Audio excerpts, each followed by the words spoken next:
Bonsoir, amics i amigues.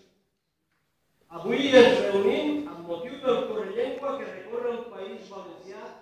per a reivindicar la plena oficialitat legal i real a tots els nivells i en tots els àmbits socials de la llengua del nostre país, del nostre valencià, del català de tots, com deia l'inoblidable Enric Valor. Un Enric Valor del qual, com també de Manuel Sánchez Guarnet, commemorem enguany els 100 anys del naixement. I amb aquest record honorem dues persones que tant van treballar per tal que el nostre valencià fora una llengua de presència social i identitària que l'ús d'aquesta du implícit, el bambó secret de la continuïtat. Ens hem reunit per a reivindicar que el valencià puga ser la llengua normal de la vida quotidiana,